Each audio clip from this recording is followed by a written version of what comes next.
Pin Pin. Hello, everybody. Hey. Hi. Everybody's always so on time, like so timely. I'm so bad about being on time, guys. I'm so sorry. Excuse if you guys hear children in the background. Or Pin Pin trying to drink my margarita. Yeah. They'll be asleep in a while, but like, oh my goodness. Oh my goodness. Yeah, drink it up. Oh. It's been a long day. I need to start turning these wind downs into a drinking game. Everybody can follow along at home. Right. Everybody follow along at home. Every single time India has said she hasn't read anything, take a drink. You guys will be drunk in an instant.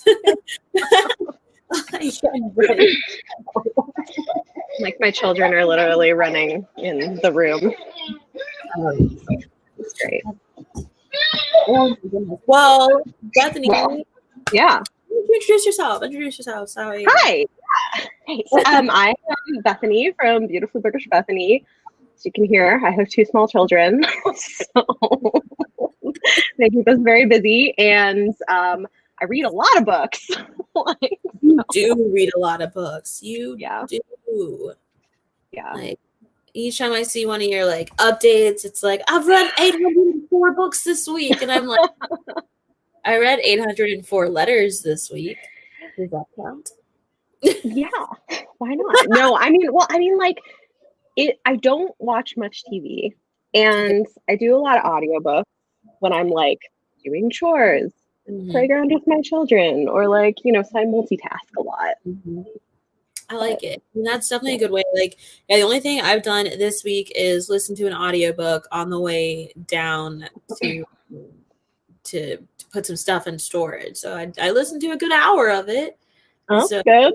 That was good. But I was like, that's the only thing I've had time to do this week. So annoying. I get it. Well, you have like a very intense job too. Like my job is YouTube and my children mostly, and occasionally some freelance things. I mean, YouTube and children take up time. Like both of those things, like especially like doing YouTube is like it's a thing. Like, it is nothing to like bat an eye at. Like I think like a lot of us and a lot of people like start a YouTube channel just thinking like, oh, like let me do this, let me see what happens. Like, so easy. People just like grow and don't have to do much work. Just make money off of YouTube, and it's like, oh yeah, no. I guess it depends. First, it depends on what you plan on talking about. Like that is very true. A huge thing, and then after that, it's what are you interesting? Do I want to you? Yeah, no, it's a lot. I don't think people realize how time intensive it is too, and I don't know. You know what? Okay, I just tried something yesterday, and I think I'm going to start doing it because I love YouTube for the most part. The one thing that I hate doing is captioning my videos. Captioning my videos, I hate it. I hate it so much, but I do it for my wrap-ups and my vlogs. Like I edit the YouTube ones. Well, so I've discovered that I've done it enough, it's good enough that I can listen to an audiobook while I caption, and it makes it so much more pleasant. It takes longer, like I have to occasionally stop and start, but like this is my new thing I'm going to do. Like I would be so distracted. Like I'm so sad that they got rid of community captioning, because a friend of mine would caption my videos for me. What? Yes. And that's like so nice. So sad that they got rid of them, because I'm like, to do them. I see somebody in the comments being like, audiobook while captioning. Yeah, like I mean, I have to occasionally pause the audiobook if it's a complicated area. And like I can't caption as quickly, but if I'm mostly just changing punctuation, like and capitalizing stuff, like, yeah, I can do that. Someone asked, I was listening to The Marriage Contract by Katie Robert. I've been listening to it for a while now because I haven't had time to listen to it. That's what I was listening to. Am I right now? I've been enjoying it. It's okay. It's okay. Is she the one who writes like romances that people are like, whoa, they're really something? I don't know. Is that her? Sure. Yeah, so her series that I think a lot of us have been talking about has been the Wicked Villain series. Yes. Measures. And that's what I've been hearing people talk about. And it's a romance, but it kind of deals with like the Boston mafia scene. And so that's been pretty interesting. That's pretty okay. Interesting. Yeah, I know some people really love her stuff. I haven't read her before, but it's intriguing. Definitely enjoy the Wicked Villain series. Nicole, don't yell at me. I still am reading Learn My Lesson. I'm over halfway through with it, but I just haven't had time to finish it. And but I love it. It's so good. Like, I'm loving it. That's good. It's good. You got the Otter app, which is a dictation app. Oh.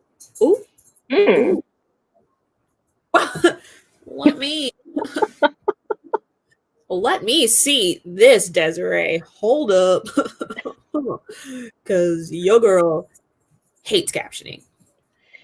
But like, I understand the benefit of captioning. Yeah. That's why I try to do it for at least my like most watched things where I feel like it would be useful, or like vlogs where it might be hard to understand stuff. But yeah, I don't do it for everything. Maybe one day I can afford to pay somebody. Right. If I get bigger. A lot bigger. In my class, in my classes, and then uploads the thingy, the audio file for us to listen to. And so, I'm gonna try this out, Desiree. Thank you. That's cool. I will let you know, Nicole, when I get to the Beast. I will let you know. I'm so excited. That's so good. You had a fantastic live stream last week. Thank you. Yeah. I was peeked in there while I was doing some schoolwork. I was like, I'm gonna listen while I'll do some schoolwork. It was an interesting conversation. And that was a lot of fun to listen to and participate in and stuff. And so you guys did really good. I think you guys did really well with that conversation. Penny. Did Bethany freeze? Did I freeze? Who's frozen? Am I frozen? I think Bethany's frozen. And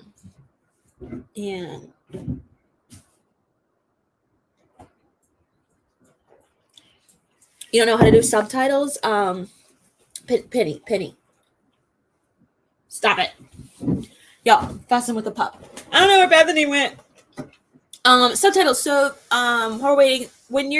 After you've uploaded a video to YouTube and you're in YouTube Studio, you can go over and you'll see on the left side, if you scroll, Bethany said internet went down. She's restarting, so I'll add her in.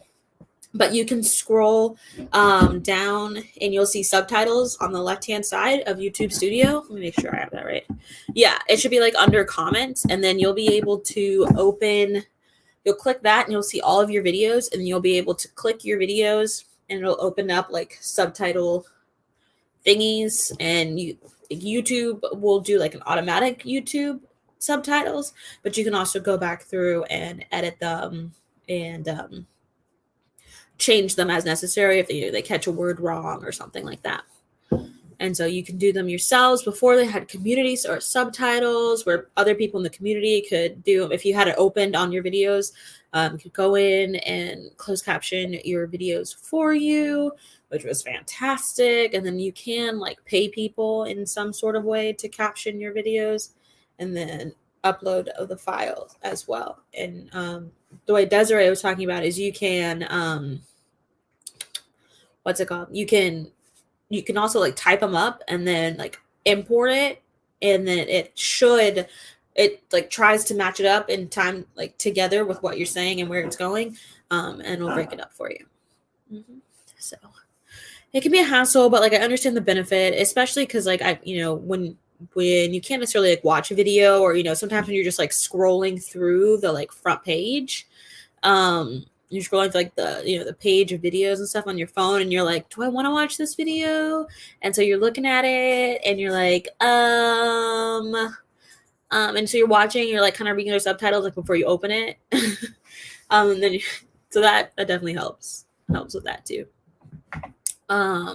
Let's see, what else? Here comes Bethany. I'm gonna bring her back on in. Hey, sorry. I don't know what happened. Like my internet just decided to stop, so I had to restart. It happened. Trust me. I did my live stream last week. Yeah, it's I was at work. I was like, oh man, I was like, seriously, in the middle. No, you're good. We were just talking about how to do subtitles, and I was just explaining the steps and how you do it through YouTube and stuff like that. In different ways. Yeah. Yes. But yeah, it's useful, and I think it also, you're like worried about like YouTube, like SEO. I think it also helps with YouTube SEO. Yeah. Because like those words that's like put in there is like attached to your video, so that helps to like increase your search engine optimization, if you don't know what SEO stands for. So that's like the other benefit. Yes. Yeah, it does seem to help. And so yeah, no, it does seem to help. And well, and the thing that's interesting is it learns. So like the guesses it makes get better the more you do it. So I have to do fewer corrections now than I had to at the beginning, because it's learned like, oh, you say net galley a lot and it's not neck galley or whatever. Right. It's not something else. Yeah. I'll definitely have to go back and do that. But yeah, I don't want to like bring up your whole entire conversation from last week. But yeah, you guys had a great we were talking about your live from last week on consumerism, which was great. And I think you guys should go back and watch your live from last week versus us talking about it all night. But I thought you guys did a very good job of putting it together and talking about it and sharing opinions, and how, like some people are collectors, some people are buyers, and some people like minimalists. And I think everybody has a place in their realm of booktube for what they want. Yeah, definitely. I think it was an interesting conversation. I didn't expect it to come together so quickly. I kind of put that thing out on Twitter, and like more people than I could accommodate were like, "Yeah, I want to talk about it." Okay.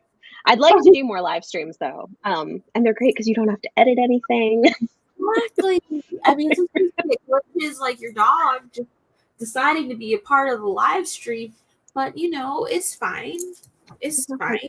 Okay. You sit on down. Oh shit. Sit on down. Thank you. There we go. And so, what have you been reading? You read a wide range. I do. I mean, I would say like probably a lot of my reading is always sci-fi, fantasy, and romance, and then a little bit of everything else. But yeah, don't say like those are very large categories. That's true. No, I mean, I'm always reading some things. I've had like a pretty good reading month. I put up my mid-month wrap-up today, and I think I haven't rated anything below 3.5 stars this month, which is great. Although I'm reading something right now that might break that trend. We'll see. It's not terrible, but it might be like 2.5. It's and it's a bummer too, because it was one I was really anticipating. It's The Orphan of Cemetery Hill by Hester Fox. It's like a gothic romance, and I've loved both of her other books, and this one's like okay, but it's not. I don't know. I need to read a gothic romance for Steph. Well, I would recommend her other books are great. Like Witch at Willow Hall and The Widow of Pale Harbor are her first two, and they're both kind of gothic romances with some like mystery elements to them, and one of them has some paranormal stuff. I really liked them a lot. This one, it's fine. It's not great, but I just need to make a bookshelf in Goodreads that's just like book recommendations that happen during wind down. Like, I feel like that would have seems like a good idea. Like Like, okay, what is that? Okay, say it again. What's it? So her name is Hester Fox. I'm guessing that's not her real name. It sounds like a pen name, but that's okay. Yeah, Hester Fox. So the two that I liked were The Witch of Willow Hall, or The Witch at Willow Hall. Yeah, but The Witch of Willow Hall and The Widow of Pale Harbor. Nice. Uh-oh. Is somebody saying? Oh yeah. Who's the other? Okay. It's Hester Fox. Yeah. I know it's so empty.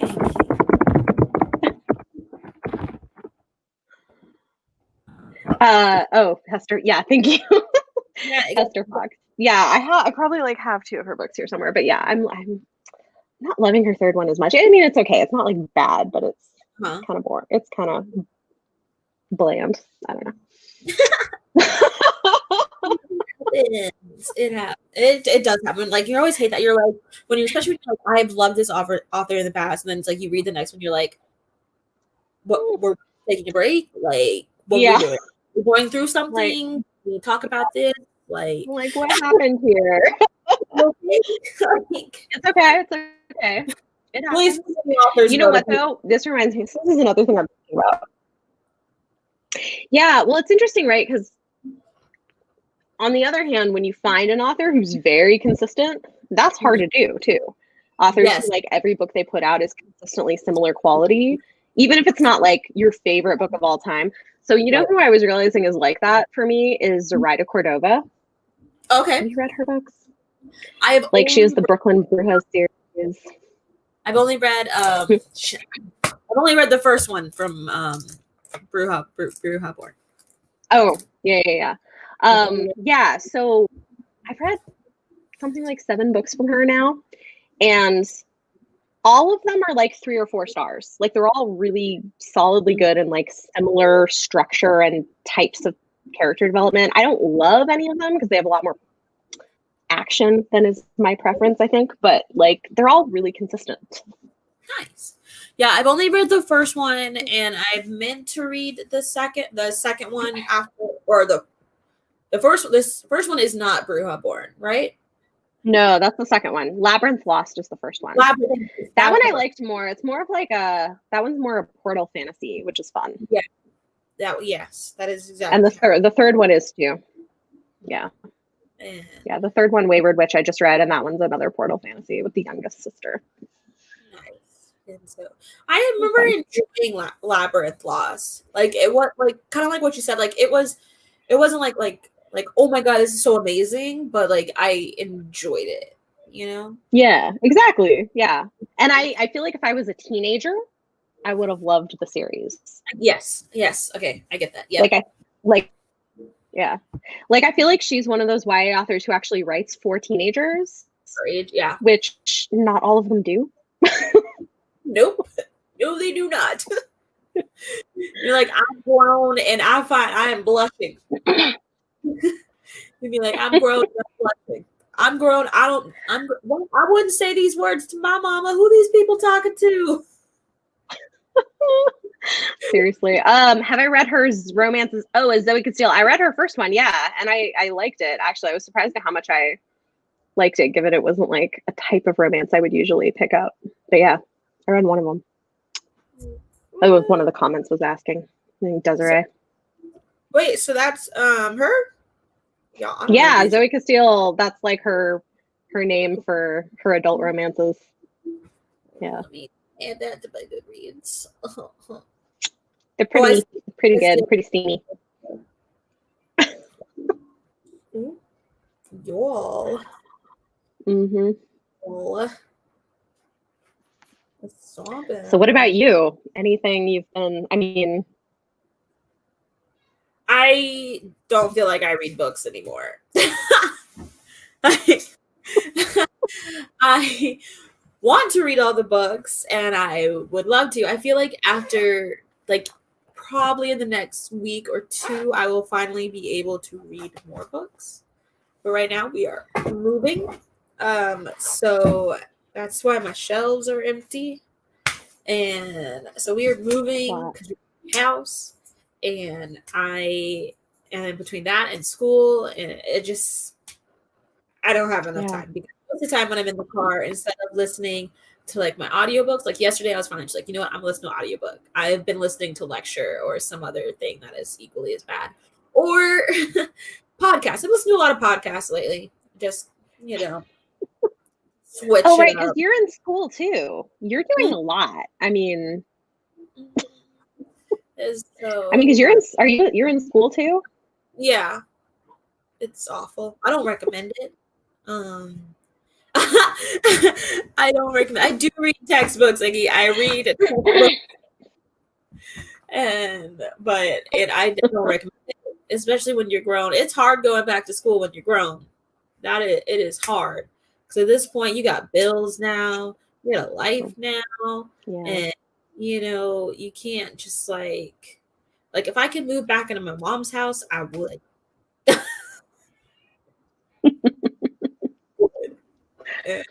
What's happening with like wedding? I mean, COVID, I feel like has been. We moved our wedding to next year. So instead of the wedding, we decided to buy a house. And so, well, it's not one big life event. Right. Yeah. Like, I really bought a house, but I kind of want a wedding. That's kind of what I was more emotional for. Yeah. I was not emotionally prepared for this house adventure. I really wasn't. And so that's been kind of stressful. That's a lot. Like, that's a big. And it's a big responsibility. I am in nursing school. Yeah. So trying to get off the ambulance. But yes, that's what I'm in school for. It is hard. It's a lot of work. It's just, it's a lot of work. That's kind of the issue, right? So there's just not enough time, because I still have to like maintain work hours. Yeah, that's a lot. And so I have not been able to read as much, though I am trying to. I'm trying to take that time out. I feel like once, like I said, I feel like once when we're done for like a week or two, I'll finally be able to just like take a couple of hours, like, at a time, to finally just like sit down and chill, because I don't feel like I've had that time at all. So I just feel very, very like tightly wound, I guess. Very, very wound. I mean, I think that's understandable. When I was in grad school, I could not read for fun except for on school breaks. It was just like too much and too distracting. So I get that. And then when I had babies, when they were newborns, I just like streamed a lot of television and didn't read for a few months. So just these children now think they're hilarious running in here. Guys, there's no. Oh,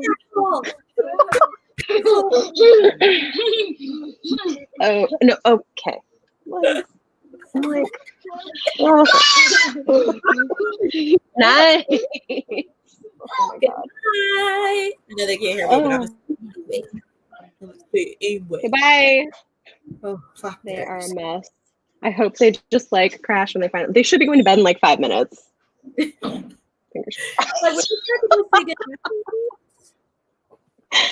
What?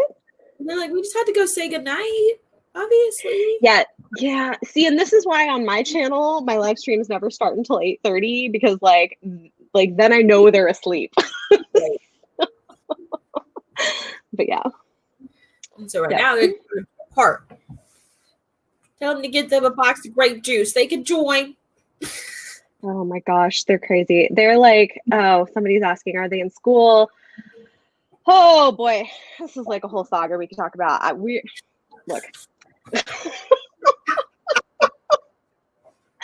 My 3.5-year-old is in pre-K. So Monday he goes to class for the first time.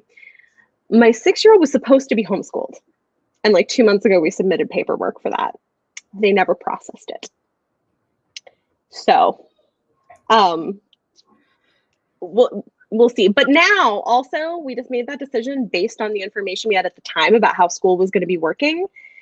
And now it looks like it's going to be better. So I'm like, well, maybe it wouldn't be so bad if he does go to regular school at this point, which basically looks like 3 days of in-person school every 2 weeks. So it's like 2 days 1 week, 1 day the next week, and the rest is distance learning. That's how like New York public schools are working, assuming we don't get another major COVID outbreak. But they're being pretty careful, so we'll see. We'll see what happens. It's a mess. Like I salute all the parents out there who are having to deal with this, because like I'm over here as the student with distance learning, even though we don't even have distance learning. Like our learning right now is we can either be in class or be online. I have been choosing in class because I focus better in class than I do online. Because if I was at home, I wouldn't be doing nothing. Yeah. Like, but so I salute all these parents who are dealing with it, because I'm like, half the time my teachers are like, is it streaming? Is it streaming? Because they're still streaming our class, even though class and some people are at home. And like, man, it's a mess, and it's just like not the same experience. And but that's why I'm glad. Yeah, I mean, this year is weird for everybody. I was just excited because we just had a babysitter for the first time in 6 months. Like, it has been us at home with our children. Our family does not live here. It has been all us for 6 months. No reprieve. And they're coming again. Guys, okay. Hold on. Let me mute myself for a minute. Kids, y'all. Kids, I just got some fur babies. They were around here somewhere, probably messing with each other, and they're enough. Like, y'all see how they just bombard in my window, but I can just lock mine away. She can't lock hers away. Like, even though Pin they think it's funny. They're like, Mom. Well, they think it's funny too because they're little performers. So they're like, oh, let's be funny in front of people. They have lots of personality, which is great, but like sometimes they'll probably have their own like comedy YouTube channel in a few years or something. I love it. Make sure you look it up so we can subscribe. Hey, if it happens. I think our rule is basically like, if you can edit your own videos. Sure. I'm not doing it for you. Like, I will hold the camera for you, but I'm not editing it. No. I got my own stuff to edit. So, yeah.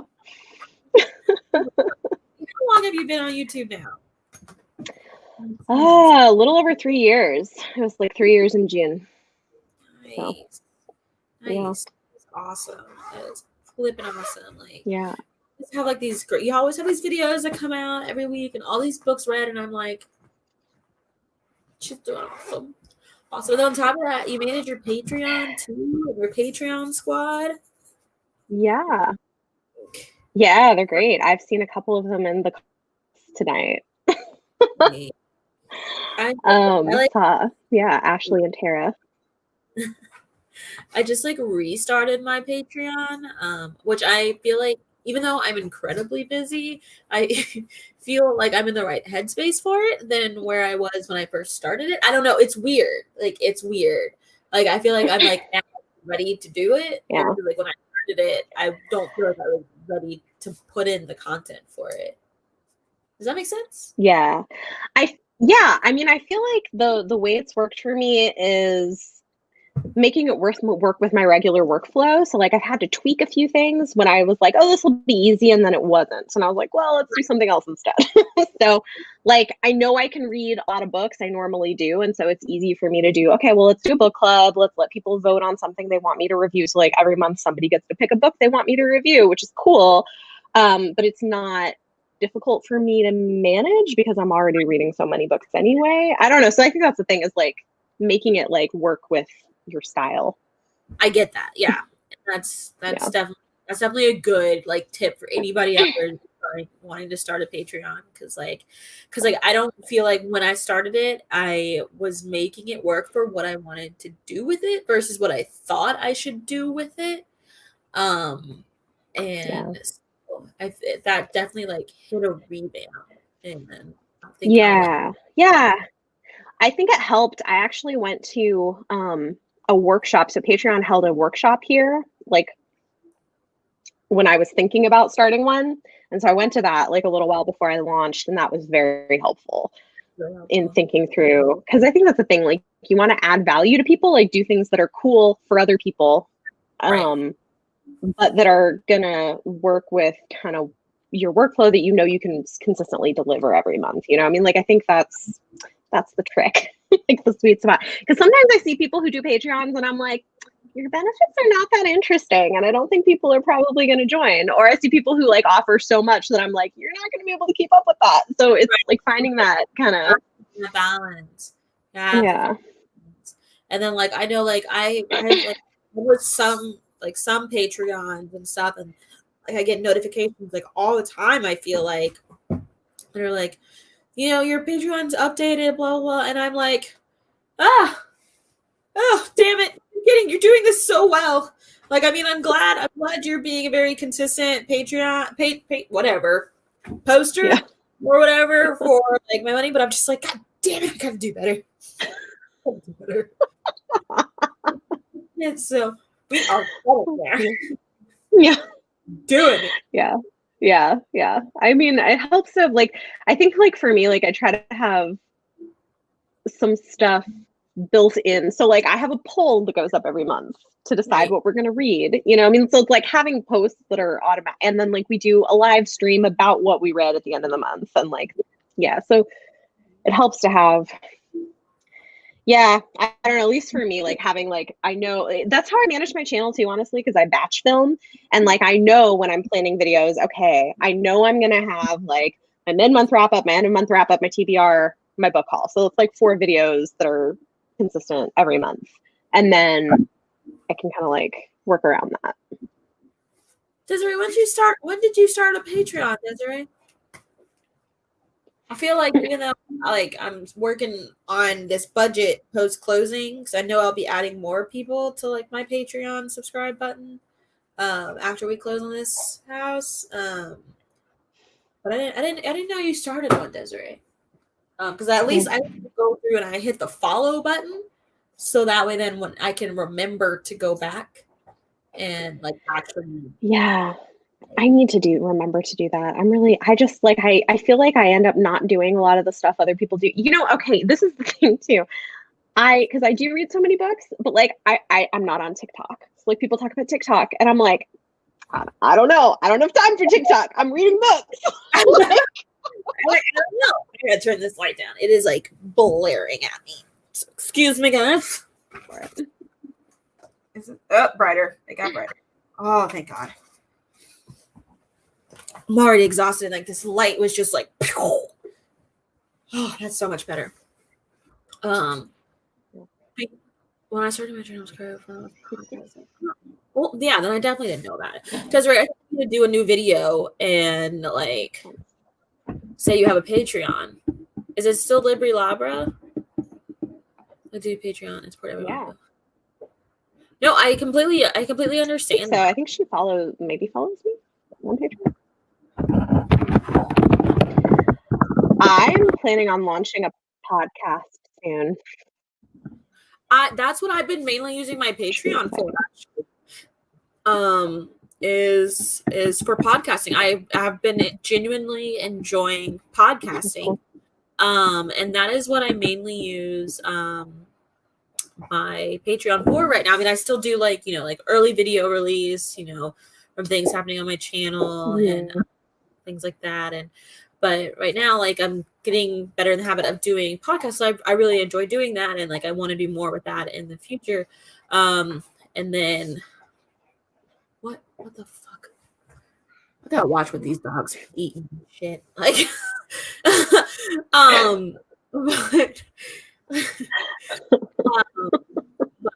that's what I've been working on. And then once I finally get reading again, I really like wanted to do a book club. Like I know I've been doing read-alongs with Akatar and Desperate Measures, and so which we're gonna when hopefully soon. But we've been doing a read-along with that through Discord, which has been a great like introduction for me to like be managing a Discord and like the people and and staying current on content. So that's been a great like learning curve for me. Yeah. That's cool. I recently discovered now I'm gonna forget the word for them, but like I don't know what's going on with my brain. But things you can add to your Discord bots. Do you know about this? Yeah, so there's like these bots that you can download to your Discord server that will do specific things. So like I have one that manages my stats, like keeps track of my Discord stats. I have one that now lets people like get level up for commenting in my Discord, which is really fun. So you can check your rank and you get like points for commenting and participating. Yeah, it was super fun. And then like I have one that'll like do an automatic welcome to people. There's a ton of them that do all kinds of stuff like way fancier than what I'm trying to do, but like it's really cool. A lot of the Twitch people use them. Oh yeah. People who do like Twitch they know all about the Discords and the Discord things because they are lit. And Desiree, you did a mommy video game podcast. That's super cool. I miss playing video games. Before I had children, I used to play more video games, and now I'm on YouTube and I don't have time, but I miss. But Beth, no, when the new Dragon Age eventually one day finally comes out, I will be playing that. Oh God. Like, y'all need some dogs. I think I ask this every single week. Like y'all need some dogs. I got they cute. They are cute. They just a little they're cute. That their daddy's not home from work yet. I'm like, I have children. I can't do pets too. Right. You want the four-legged ones too? Like we're good. Like, oh my God. Okay. So let's see. Patreon. They are gonna get a yard soon. I am so excited to bring them down to the house. I cannot wait to bring them down. Oh, that's awesome. Because they are gonna get a yard soon. It's so much more space, and it's just it's gonna be so amazing. That's exciting. I was about to ask you a question. Okay, so let's see. I'll start off with fantasy. So fantasy. Okay. What type of fantasy do you play? Like, what type of fantasy? Yeah. Okay. Let me get there. Okay, so we're talking like, do you like urban fantasy where it's kind of like set in our time with like fantastical elements, our world fantastical elements, or are you like I don't know what this world is. Can you please put a dictionary for these words and a speech guide? Yes. Yes. I like both. Yeah, no, I like all kinds of fantasy, except I don't like things that are totally driven by action. I find that boring. I want more strong characters. And I don't want things that are like written by dude bros who are misogynistic with their characters and lack of good female characters. And I hated The Magicians a whole lot. You hate what? The Magician? What? The Magicians. I've never seen the TV show, but I read the first book and I hated it. I don't think I ever read it so much. You're like, no. Yeah, like it has like basically the most insufferable, whiny, privileged white male character, and I just like could not with him. You're like, stop it, go away. Like I was promised college Harry Potter, and that was not what I got. I was like, nope, this is not it. You're all liars. I don't trust anything that you say. Oh, thanks, guys. People say they liked the show. Kids game made me like a little. Oh, thanks, guys. That's so sweet. Oh, now you want to say hi. Okay, you guys need to go to bed, though. Okay, stay. Okay. You say hello. Well, I don't want to leave. You don't want to leave me. I don't want to leave. Okay. Say good night. I love you. I will see you later. Okay. Mommy, I don't want to leave. Okay. Hold on. Reading a lot of babies and cameras tonight. I got the furry kind, and she's got the baby kind, the real baby kind. The friendship and humor are so good. I haven't read the book, and I don't believe I ever watched the TV show. Guys, don't judge me at all. Do not judge me. Fantasy with romance is my definitely romance fantasy these days has definitely been my catnip. Like I have if I want to read something, it's been like a true fantasy romance or like a romance with fantasy, and then I'm sold these days. Like I'll read it. I'm ready. That is definitely where I've been at these days. I found that is where my home lies. It took me a while to get here. You know, when I started out with BookTube, I was all about the hype books, a lot of YA fantasy, but like it took me a while to get here to like this is my home. This is what makes me happy. Yeah, so but I got to it. That's good. Sorry, I'm like I just like had to mute us because my children are like go to bed. They're very sweet. They like maybe a very nice note, but you know what? This is the thing. This is something like let's write a really nice "I love you" note, and then we can come on the video. I mean, like I know it's a mixed. It's okay. I still appreciate it, but like, let's be real. Yeah. Like usually sleep.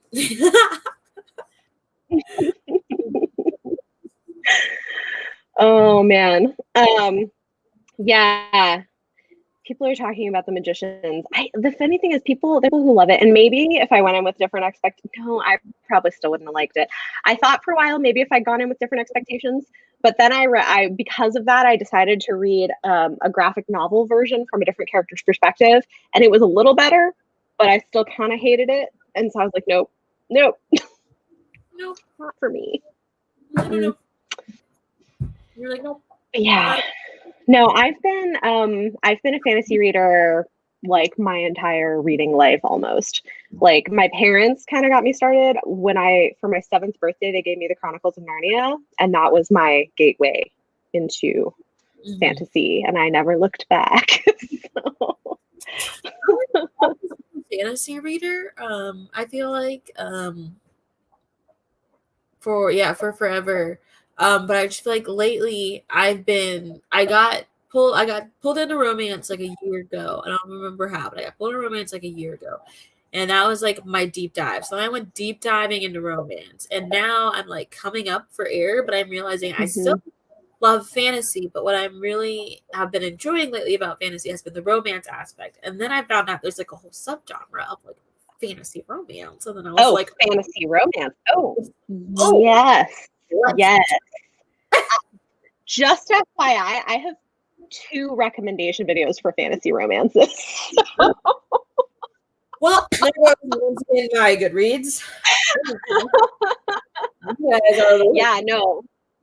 Actually, it's funny. I see Bridget in the comments, and she was just messaging me because she read a book that I recommended. It's by an indie author. It's a great fantasy romance. I think it's like Rain and Ruin by J.D. Evans.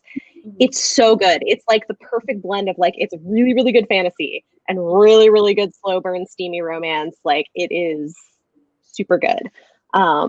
So yeah. Anyway, so she was like, it is really good. I was like, I know. That's why I've been telling people to read it. know. My God. Yeah. Wait. Who is it by? J.D. Evans. Okay, I didn't spell rain right then. Rain and ruin. There it is. Add it to my want to read list. It's really good. It's really good. Yeah, Bridget's like, it's so swoony, slow tension, OMG. Yeah, it is. It's like a slow burn, like really good tension. It's very good. Stop. Oh my God, I love it.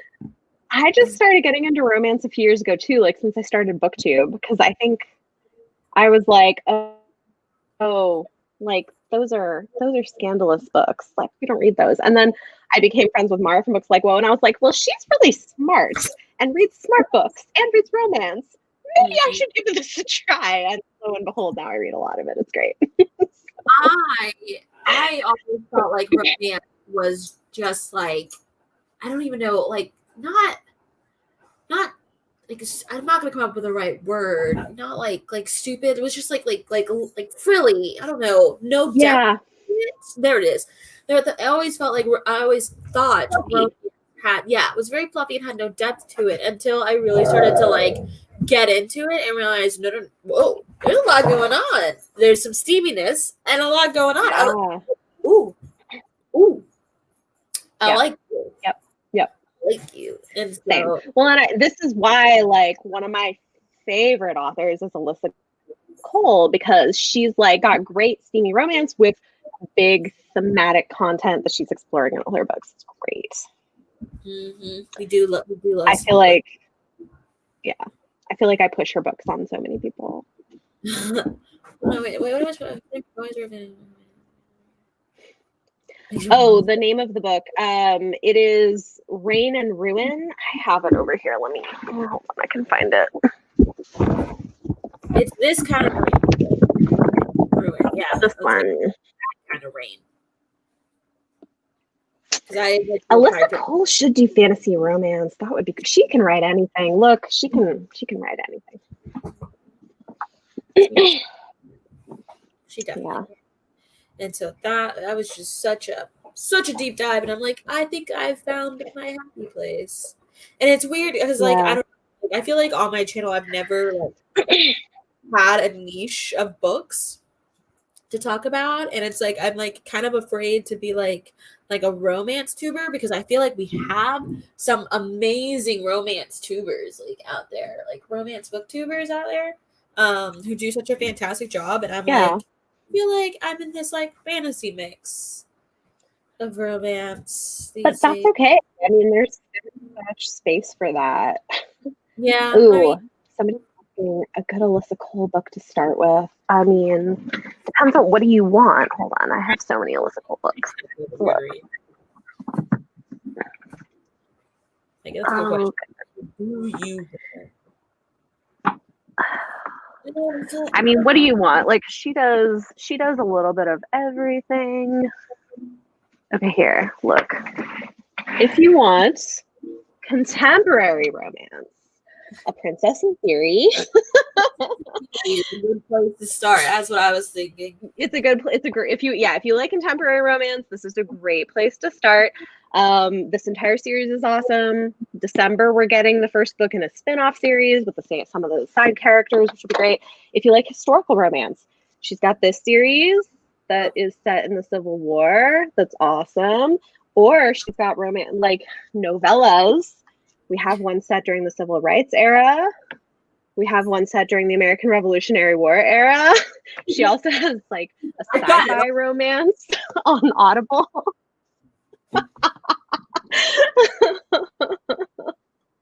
Anything is good. All her stuff's great. And then she just wrote like a thriller, which I just read, and it's amazing. I was the first thing at the cover of it. Like a slow burn horror / thriller about gentrification. Mm-hmm. Great. A lot of people have been talking about it when no one is watching. I would start with The Princess in Theory then. Yeah, when no one is watching. Mm-hmm. And so, what? If you don't know where to start, yeah. Someone, I think. I see some people are about her. I was saying I would start with. Yeah. Mm-hmm. Because that's a good place to start, and there's a few in that series. Yeah. And then, the novellas are really good. Oh yay! Someone got her hold for No One Is Watching. I loved it. I just read it this month. It's another slow burn, but like, man, that ending. I don't do suspense. slash thriller. So that one is definitely like Fair. not on my list. Like it's just I don't do that. I don't do those movies.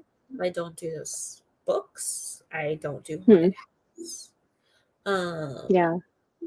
And I feel like this year I've been discovering the things I like in horror. I used to think I just hated it altogether. uh-huh. And then I've discovered that's not true. I just like specific things. So I've been kind of discovering like what that is. But I think it's because like I have anxiety, and so like when something is like when I read, I feel like I get really like, especially if it's written well, I get like really emotionally like attached, not like attached, but like when I'm reading it, I'm ingesting the book. And so when things get like yeah. too suspenseful, even if I'm like enjoying it, like I'm enjoying the Mm-hmm. what's gonna happen, I can like feel my like anxiety creeping up, and I'm just like, I can't do this right now. Like I can't. I get that. I mean, there are certain things that I'm that way with. Yeah. Like it's not everything, but there are certain things I'm that way with. Same. Where like I can read it, but is my mental health going to be great afterwards? Like, Like,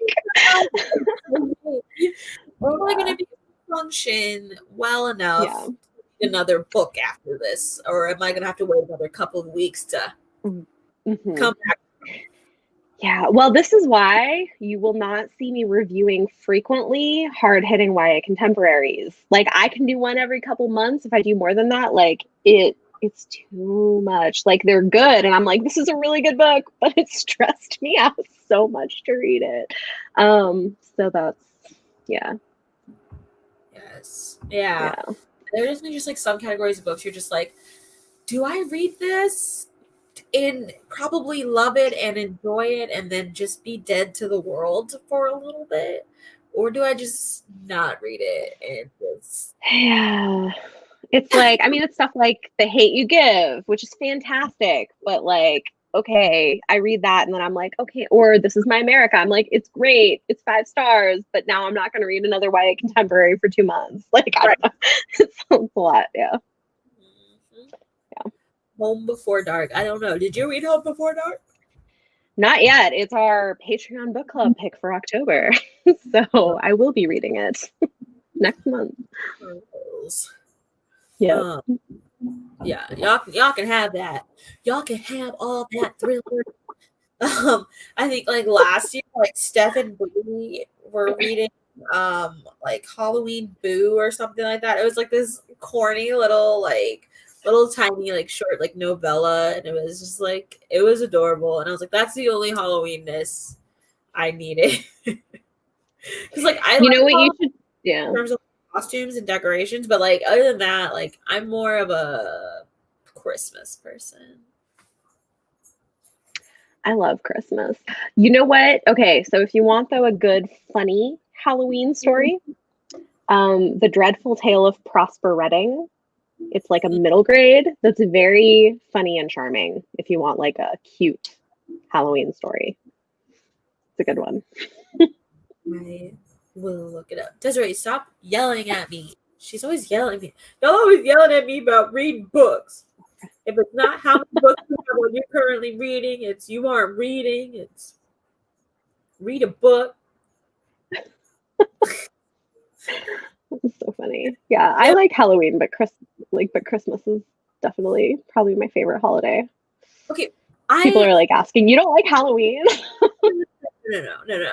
I like Halloween. I like the Halloween decorations. I like, costumes. I like costume times. I like candy. It like, in terms of me just like reading, it's because it's such like a spooky, like horror filled time, and I don't really do like horror and suspense like that. The reading aspect of it is just like, eh. But then at the same Fair time, like enough. Christmas books can be so boring. Hold on one sec. Let me see what this man of mine wants from me. Yeah. One thing that I find annoying is when things are like marketed as a holiday romance and then it takes place during Christmas but doesn't feel Christmassy at all. like, I'm like, this was not what I signed up for. I wanted a Christmas romance, and you're just setting it around Christmas, but not giving me any Christmas vibes. So, no. Um, so yeah, Christmas movies. Christmas movies are fun. Okay, so you know what's really entertaining to watch is, have you all seen, what is it, The Christmas Prince? Those movies? They're so bad, but they're so funny to make fun of on Netflix. Like, we watch them and like just laugh at all the dumb stuff. Christmas movies. Yeah. Like, Yeah. I mean, the vibes of Christmas are so awesome. Like, I don't know, it's weird because it's like Christmas is my mom's favorite holiday. Like, I think that's why I like Christmas, because it is my mom's favorite holiday. And so I think that's why I like Christmas more so. It's because it makes her happy. And so it's like, if I'm working Christmas Day, I'm not working Christmas Day anymore. Like, I will be home on Christmas. Like, my mom's like, I don't know. What are you gonna do? Yeah. You're gonna be home on Christmas. Okay. I'll see what work says. Yeah. But I like, yeah. No, it's fun. It's interesting too. Yeah. Yeah. Christmas books. Like, well, it's funny now having kids. So you can be Santa? Because, like, we never, yeah. Well, so it's funny. My parents didn't do Santa. They were like, Santa's not real. Like, so I always assumed I would do the same thing. But then, like, my oldest kid kept talking about Santa, and we were like, this is so cute. We don't want to burst your bubble. Shoot. It was so cool.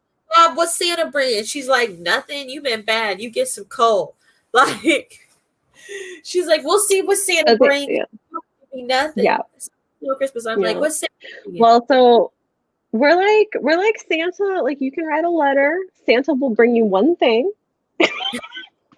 and Santa knows what things are appropriate for your age and what things aren't. So if you ask for something that your parents don't think you should have, he's gonna know, and you're not gonna get it. Like, truth. So true. Like, meanwhile, I'm like, what's Santa bringing? She's like, Santa had a limited budget this year. He ain't bringing nothing. Look. And I'm and I am, you didn't buy any cookies. She's like, for Santa. Like, what? And you gotta put out the reindeer food, Mom. She's like, Amy, are you fine? I'm like, we all over at your house for Christmas. Oh my gosh. Well, I love my smart child, right? Because one year he was like, Mom, we don't have a chimney. How's Santa gonna get here? I was like, well, I don't know. What do you think? He was like, oh, he can take the elevator. I was like, yeah, totally. It's safer that way too. Mm-hmm. Safer that way. It's good. Yeah, it's good. And so, like, the best part is, like, in our new house, we have like an electric fireplace. And so I'm gonna ask Eric that. Eric, where's Santa coming from? Like, like, in the beginning, Eric was like, I don't even want this fireplace. Like, it's electric. I was like, okay, but where are we supposed to hang the mantle and the stockings, Eric? We gotta hang the stockings on the mantle. What, you just want a mantle in the middle of the wall with no fireplace under it? We use our entertainment center / bookshelf. No, but I mean, we're like in an apartment, so yeah. I mean, it's like the apartment, it was on the island, like, or like, you know, like the separation between the kitchen and the living room. That's where the stockings were hung. And so, but I was like staring at this. We don't have a fireplace wall, Eric. Where are we gonna put the stockings? He's like, India. You can still put stockings. I was like, it's not aesthetically.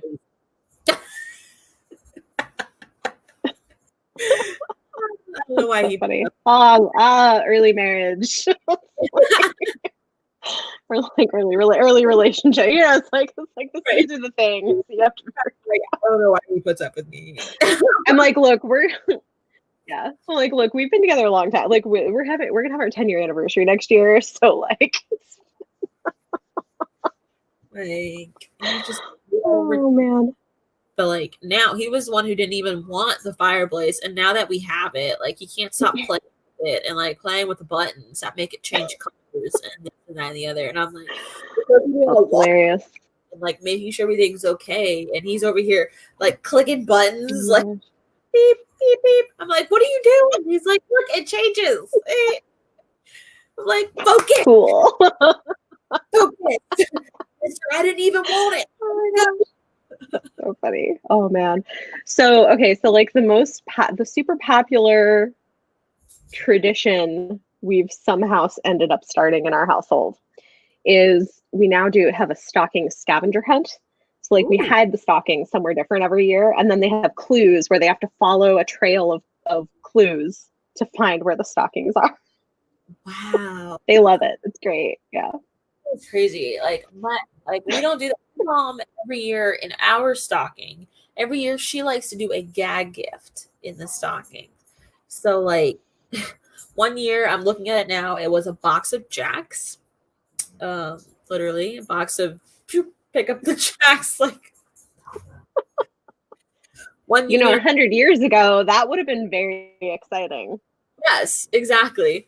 1 year it was like a brew, like a craft beer, but it was called like lump of coal or something. And so it was like lump of coal in your stocking. But we pulled it out. Like 1 year it was like a poorly written book, or it was okay. Let me rephrase that. It was a book that was self-published, and when I went through and read it, it was not edited. And I was just like, Mom, what is this? She's like, I was trying to support at the thing, and so I bought it. I was just trying to be supportive, so I put it. I was like, there's like 8 on this like one like. Oh my gosh. Someone's asking how you play Jack. You like drop a ball on these metal things, and then you try to catch the ones that bounce, right? Isn't that how it works? Is that right? I don't know. I think that's it. Something like that. Oh, literally right here.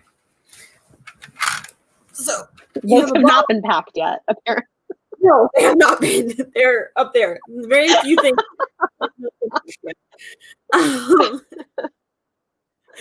Okay. So you have these things. You have a ball in here, and you have Jacks. You empty the Jacks out on the ground, and you have a ball. You can only use one hand, and you have to bounce the ball, and you try and scoop as many Jacks as you can, and catch the ball all in one hand. It cannot touch. That's really hard. Let's see. It says it cannot close your other or your body, and the ball may only bounce once. Okay. All Jacks must remain where they fall when scattered. Only one attempt can be made to pick up a Jack or a group of Jacks. Another Jack cannot be touched while attempting to pick up the Jacks. Oh my god. So that's at least like the starter rules. But yeah, so it's like these little metal things, and you try and pick them up, or the plasticky metals. So yeah, this was one of our Christmas gifts. Sounds really difficult.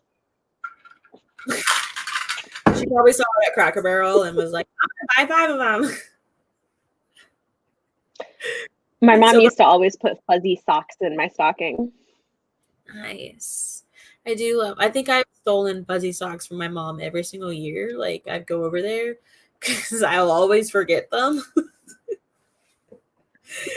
then I just steal hers. So, but oh man. But our Christmas is really small. Like it's always been like me, my mom, my cousin, and then now it's me, my mom, my cousin, and Eric. So Our Christmases are small. Yeah, so I'm the oldest of 6 children. I have 5 younger brothers, so our Christmases were always like very large. Yeah. Nope. I am raised as a child with 2 half siblings, but raised as an only child. So mine were not. Well, except for when I was really young, we used to go to my granny's house in Arkansas. And that's where everybody, because at the time, my granny was like the matriarch at the time. So everybody would come down. So it'd be a lot of us at her house. And then we did that like 1 year, maybe 2 years in a row at my mom's house because she's now kind of the matriarch. But then everyone else's family started just getting too big. We all started to grow up. We were getting too big, and we just kind of stopped doing it, which is fine. I don't like it better. I mean, it's hard when you get older and have other things going on. My parents really wanted us to come visit for Christmas, and I was like, till there's a vaccine, we will not be traveling. Sorry. I have children with asthma. So, yeah. Do not blame you at all. Yeah. This year is an interesting year. These socks. You feel too hot when you put them on. No, I'm always cold. I'm always cold. Like I'm always. I get that way in the winter. Like sometimes I have to take like a hot bath to warm up. Like sometimes, like if it gets really cold out, like that's like the only way I can. I don't know. Yeah, I don't know why. I don't know. Yeah. And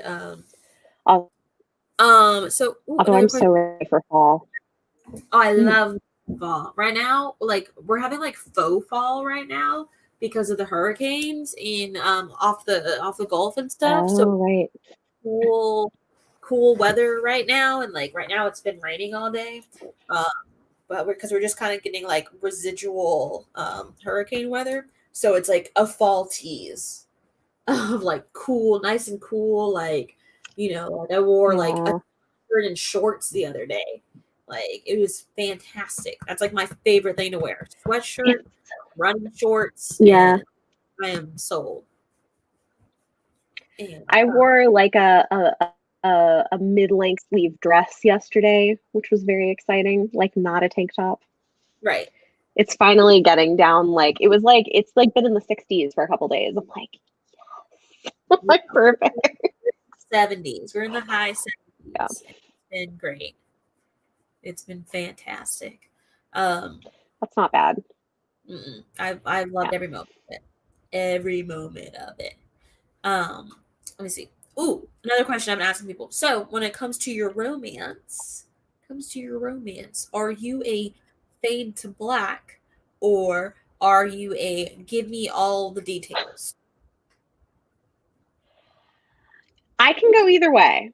I'm okay either way. I think for me, I like both. I like both in my romance. But I think for me, like the bigger issue is power dynamics. I do not like controlling or super dominant heroes. Okay. And I want very clear consent. So like if it's gonna be on the page, like I want very clear consent. I prefer either even power dynamics or a dominant female. Those are my those are my preferences. So no dubious consent for you. I will say that you will not like it. Pimpin, are you trying to be a part of the live? I've heard. Yeah, I've thought they might not be ideal. Yeah, somebody's like dom female. Okay, so you know what? I'm discovering it is very hard to find dominant women in historical romances. So I am working on a recommendation video. I am finding all the ones. I'm going to read them. I'm going to do a recommendation video. Do it. Because I've read a couple good ones. And so, yeah. Sorry, child. I have like 2 romance projects going right now. I like it. I like it. I'm like, yeah. Like I'm looking for romances with good fat rep because I hated One to Watch and I didn't think it did a great job with it. And then I'm looking for like historicals with dominant females. So that's like my Like, I still haven't read One to Watch. The One to Watch. Because after I watched your review, I was just like, oh, well now it's not like on the top of my list. I still want to read it. It's not just like up there. So I was just like, fine. It was so disappointing. I mean, you saw, like, I got so frustrated. You know, someone's like over here doing God's work. Well, yes, I'm trying. Trying to like give people things that are harder to find in romance. It's funny, my Goodreads review of that is now like one of my most liked reviews because I like went off kind of like I did in the video.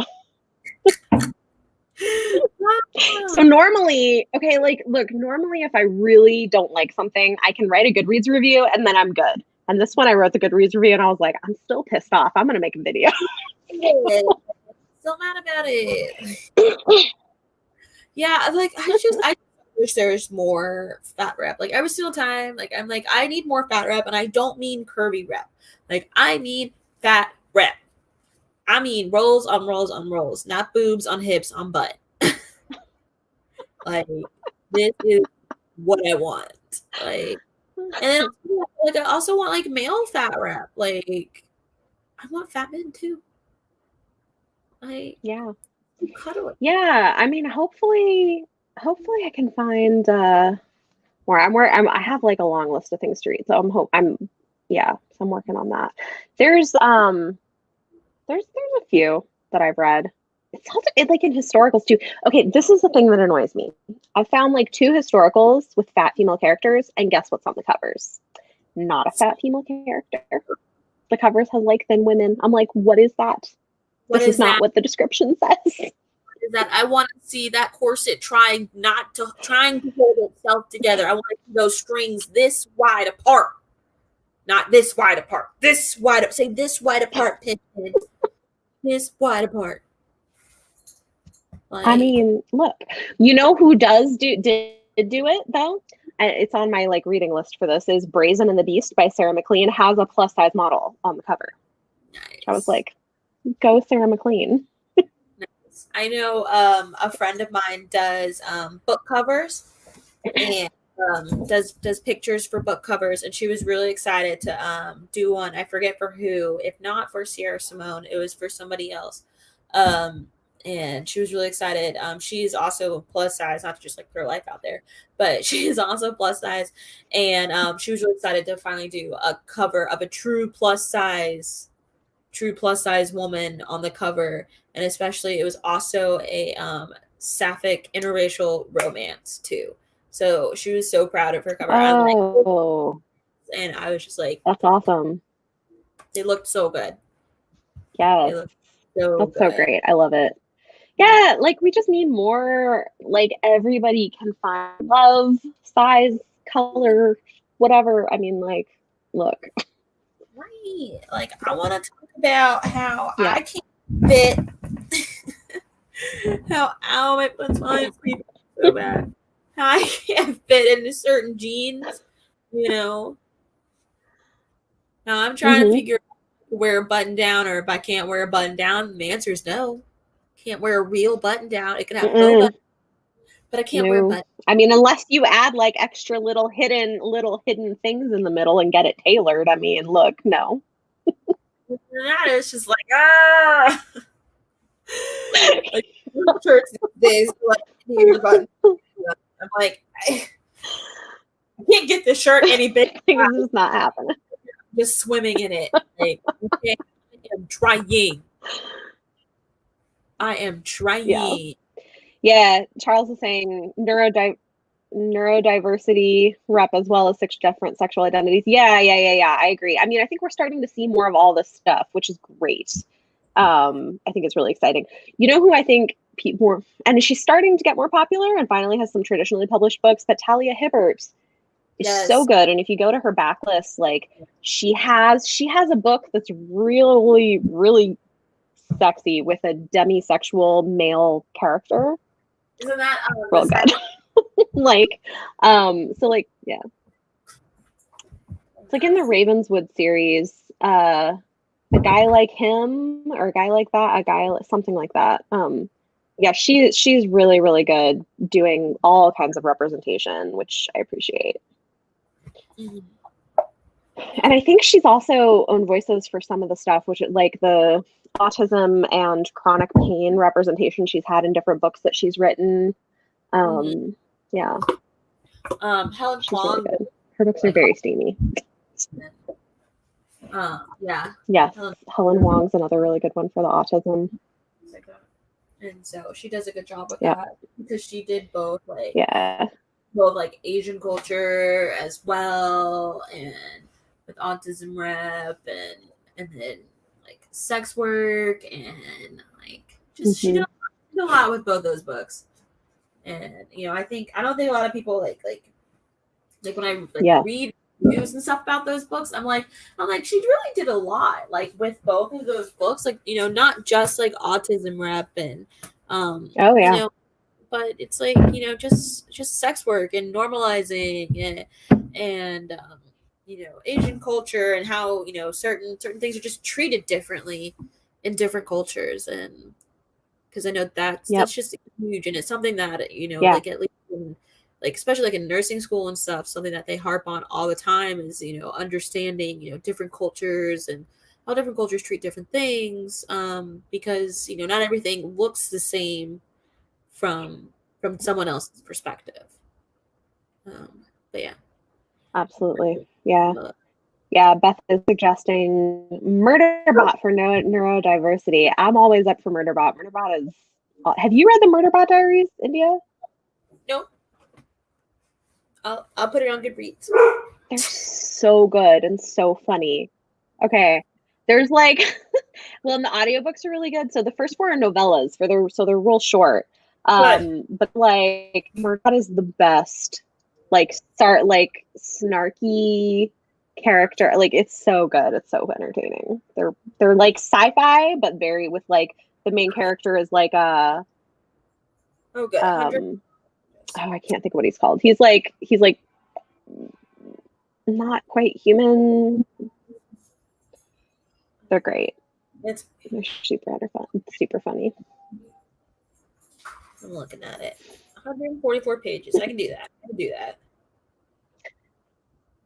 They're good. Like if you like snarky sense of humor, they're very entertaining. Nice. That's what I like to hear. That's what I like to hear. Love it. But yeah, like, see, their daddy came home. I need you to get your dogs. Oh, you know, I just realized it's quiet in my house. It's 8:20. My kids are asleep. This is what I'm telling you. Yay. What was I about to say? Let's see. I don't even remember. Anyway, y'all have any questions for Bethany while I think of the question I was trying to think of? Early. Man, they used to go to sleep earlier. They used to go to sleep at like 8. Now it's 8:30, but that's okay. You know what? Oh, this is like our newest thing. For any of you who are parents, we started because they were having trouble where they would just get so riled up in bed and take forever to go to sleep. We found the Stories podcast. It has these short, kid-friendly stories. So we'll be like, okay, get in bed and you can listen to this like 15-minute podcast. It's not on a screen. So they close their eyes, and by the end of it, they're usually asleep. It's great. Nice. I like it. Yeah. I don't know where the tape is. Should be out there somewhere. And so, but they're also like 3.5 and 6. So nice. Yeah. Nice. What else? Oh. Yeah, if anybody does have questions, let me know. I'm happy to answer questions. Or if you want really specific book recommendations, I see people do this. I want to do this maybe for like a live sometime, but like ask people if they want like very specific kinds of book recommendations. That seems like a fun challenge to find for people. I would not be good at it, but I think you should do that. I mean, I read like so much. Right. I should make use of all of that knowledge. Like, good at it. I'd be like, let me see what the internet princess. Get back to you. Like, bedtime. That's so cheesy. It's bedtime stories. You know what? I always read right before I go to sleep, like, and then I fall asleep. Like when I start dozing off in the middle of whatever book I'm reading, like I'm like, okay, I'm gonna go to sleep now. if I like it, I'm sold. I'm in it. I'm in it to win it. At that point, I'm going to just read, and then I'm be like, Yeah, ugh. I can't. Well, I can't do it with like thrillers because those I'll keep reading. But if it's like, a fantasy Yeah, or something that's a little slower, like I can read a bit at a time, and yeah, I get it. I get that. it works. Um, let's see. So, okay. But if you had to pick a subgenre of romance, what would you pick? Subgenre of romance. Oh man. Probably like funny historicals or just Interesting. historical. Like I yeah, like I actually, it's funny. Like I end up reading a good mix of like contemporary historical and stuff, but like I have so many historicals on my TBR. Like you know what? To me, they feel very escapist. Like if they're well written, they Huh. feel like they take me to their kind of world. So like a well done, especially funny. Like Tessa Dare is great because she makes me laugh and writes Yeah, really good like historical romance. Yeah. Deal. Was that by Tessa? Duchess Deal? Did I get that right? Hmm? It says Which that one? the Duchess Deal. Is that by Tessa Sorry, Dare? I missed like first thing. Yes, yes, yes, yes, Yeah, that was good. yeah. Mm-hmm. I liked the Duchess Deal. It's really good. Yeah. So if you liked that, my other favorite from her so far. I mean, all her books are really fun, but like, my other favorite from her is A Week to Be Wicked. If you like nerdy romance, it's Mm-hmm. really good. It like has a lot of nerdy jokes in it. It made me laugh a lot. That was a good one. I like nerdy romance, and maybe it's because I'm nerdy and my husband is nerdy. My man, my man don't read. That's why he called. He's like, "What are you doing?" I'm like, "Wind down." He's like, "Shouldn't you be begging?" I'm like, "Man, wind down." He's like, "Whatever." So whatever. But I, I did get him to listen to Akatar though, and he did Oh, wow. actually. I know, right? We would listen to it in the car. And I did get him to listen to Akatar because he's better at audio than he is at like just like Hmm. sitting. Yeah. So we would like go in the car or Yeah. something when we were driving. We would listen to it, and I don't think we finished the series. I know we got through Hmm. um, but I don't think we finished it though. He So stuck my with husband is not a big reader, yeah. but he's read like a few of the Witcher books, which he likes. And like when we were dating and engaged, we read the first few Dune books together and liked those. So like sci-fi, fantasy, but like specific kinds, like he'll occasionally like get into. So I know for him, I would have to pick something very highly action packed. He needs the action, the fighting, the the sword play, the bow play, like anything like that. And I could probably get him to read it, especially if it's heavy in it, versus you are not hmm. the action. He would be definitely on the heavily action side. Yeah. I mean, I like action some, but like I think the thing is for me is like interesting action scenes or action scenes that are doing character development. Like I'm not interested in action for the sake of it. Like I want action that's like doing something. I don't know, but but Because I get it. sometimes you're like, okay, but why was that scene here? Like, I'm like, because it was cool. Like, like, uh, yeah, you're fighting to fight, like, yeah, cool. yeah, yeah. We didn't get But it's one fine. But like I know, at least like if I know that about myself. So like when I'm reviewing a book like that, I'll be like, yeah, it was 3 stars, but if you really like action, you might love it. Like, right. yeah. That's like the thing about like reviews sometimes. You're like, yeah, to me it's 3 stars. Hmm. And like but like it's 3 stars for me because I'm not this type of person. Versus like you might love it. Like you might. Mm-hmm. I Yeah. do. Ember in the Ashes. Ember in the Ashes is really good. I just actually yesterday finished Reaper at the Gates because I'm doing the read along. It's really good. It's totally a setup book though. Like it's a little all over the place, but because it's like lining up the dominoes for the finale. But her characters are so good. That's why I love it. Like there's a lot of action, yes, but like, and her villains, like she has nuanced villains and morally great characters. Like man, she is her characters really good writer. You're like you're like I want to read this. I don't really know what's going. Like you're like I know what's going on, but like you're like I want to know more about Elias. Like can we get more about him? Like what's going on in his world now? Yeah. And like, can we have a prequel novella about the Commandant, please? Because, like, I would die for that. In pieces about her, and we aren't getting all of it. No, you know I need more. Like, it's like what Fairest was to the Lunar Chronicles. I need for the Commandant. Yes. I need like a whole other series of how we got this whole world gotten taken apart, and we got the Jen. I need a whole separate Jen series of how we got him, the bad guy, where he is. Also, can we talk about like it is one of the most brutal YA series.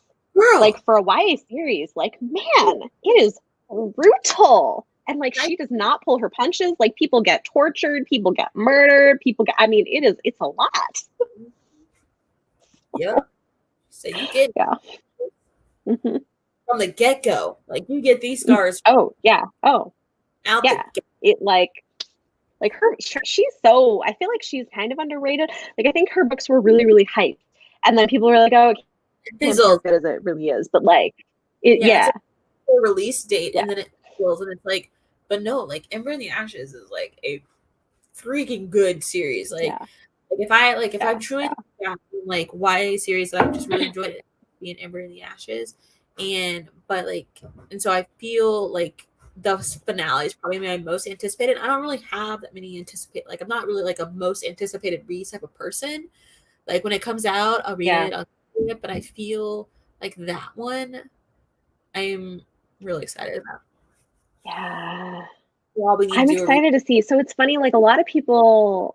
Yeah, well, I'm glad. This is why, because I had never read Reaper at the Gates, but I did a reread of the first two, and then read Reaper, and then next month I'll read the fourth one. But like. Okay, so this is an interesting question.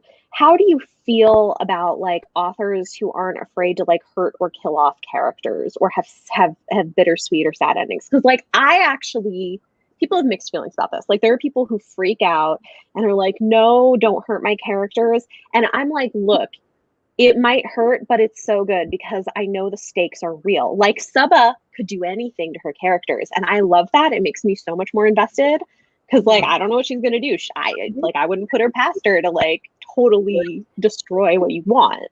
Mm-hmm. Okay. So are we talking like at the end? Like if I want to know the ending, I'll read it. Like we're talking about like just like killing them off during the series? Either way, I mean, or like where the ending doesn't have to be happy necessarily at the end of a series. People have very mixed feelings on this. Okay with bittersweet endings. Like honestly, I felt like the final Throne of Glass book was bittersweet ending. And I actually really enjoyed it. The way it ended, but it has like have to feel like the bitter, like the sweet part of the bittersweet was worth it. You know, where it's like all of it that makes sense. Was worth it in the end versus you just being like, okay, but like why? Like we didn't get anything out of it. Like it was sacrificed for what? Like for nothing? Yeah. I mean, at least for me, like unless that's the point of the book, like if that's like if it's intentional and not just as like a gotcha, you know? Right. Yeah. Like for me, that's the difference. Mm-hmm. But like, oh, I'm just gonna surprise you by doing this for no good reason. Like that would be annoying. But like if it's intentional, I'm okay with it. You know, like I think what it is it's like if I want something that I know is gonna end well, I will read a romance. True. You know? So I don't need like I have that genre for that. Yep. And like if so I don't have to have my romance all end happy I mean my fantasy all end happy. Yeah. Definitely. Like, well, like we said, like there has to be a purpose for it. Like if you just decide to kill somebody to just like kill them, like if you just kill somebody for no good reason, like that's gonna make me annoyed. Like why did they die? Right. Like if you just kill them because you're like, I don't feel like doing this character anymore. Like, and you could always tell when someone just kills a character because they don't want to deal with them anymore. Yeah. Versus like, yeah, I understand you don't want to deal with this character anymore, but I needed the lead up to get to the death portion. To get to the death portion. Or like a really good surprise. To be like, you know?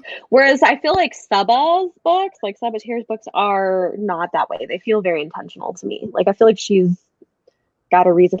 Also, well, I can't say because it's spoilery, but like there was a thing in Reaper at the Gates that I was like, oh, did you plan this thing of this character from the beginning, from book 1, so that this could happen in book 3? Like, I don't know, maybe. I don't know. Now I'm curious, what are you talking about? So like it has to do with a pregnancy. Ooh. Do you remember this? Yeah. I think I know. Yeah. So like I'm curious, I'm like, was this set up from book 1? Like, did you plan this so that like the dominoes could fall? Like that would be pretty impressive if she did. I don't know. Yeah. Yeah, we have to read it. We have to read it. We have to reread it. Yeah. So, like, and like, the best part about reread, because you're like, okay, I know what happens, so now I can like kind of focus on those little bits and pieces, because like the thing with Ember in the Ashes is there are so many pieces to history. I mean, you know, like not putting out spoilers, but like Cook. Right. Yeah, I did not, and I didn't see that coming. I feel like I usually I see that kind of thing coming. I was like, what? Felt like the meme. Ooh. Oh man, yeah. She's so good. I'm so impressed. Okay, it was interesting too rereading it. Like because I reread the first 2. Ember in the Ashes, the second time, I was like, this is brilliant. I loved this even more than the first time. And then Torch Against the Night, I was like, this is still very, very good, but I didn't love it as much because I think the first time a lot of it was the experience of not knowing what was going to happen. Right. And then the second time I was like, this is a little messy. It's still really good, but it's a little all over the place. Like, it's not quite as... I felt like was kind of like book 6 in the Harry Potter series, towards like the information that's happening in book 2. And so it's just like a lot of information, and like it's more building because you're in a lot of different places, and you're kind of seeing like the expanse of the world, but it's like you need to know this for book 3, like right. And so it's one of the things where it's like you can't even, you know, some series have like book 2 drop off, and you can't even call this one like book drop off. It's just like a like we were here, and then you're just like, yes, that's like, exactly it. Like, it's like we're at like 5 stars, and we were like 4 stars, maybe. Like it's still really good, but like we're not quite. Yeah. Like finally get to read book 3, you're like, I see why I needed book 2. Yeah. Yes. Yep. And like book 3 also, I'm like, oh, I see what you're doing. We're lining up a lot of stuff that's all gonna get knocked down in the finale. Like we are lining up, we're lining up locations, we're lining up people, we're lining up history, we're lining up like woof. Yeah, it's a lot. I'm excited for it, like to see how I'm glad I put off Reaper at the Gates, because somebody told me last year I was gonna read it last year. Or 2 years ago? 2 years ago. Oh wow. 2 years. Yeah. No, but I was gonna read it 2 years. Jeez. No, I was going to read it when it came out because I'd read the first two, and then somebody told me, they were like, well, like it ends kind of on a cliffhanger, and like I was like, maybe I'll just wait and read it, and I'm glad I did, like, because now I get to see what happens like next month. I think I'm trying to go for a read. Call it a day. Let's say I still need to read the Poppy War on my Kindle. Oh man, it's so good, but so it's a lot, man. It is. I just read last month. I read book 2. All the trigger content warning. Like, I mean, it's about like gritty military war, like all the bad stuff about war and why it's bad. Like, it's kind of yeah. Okay.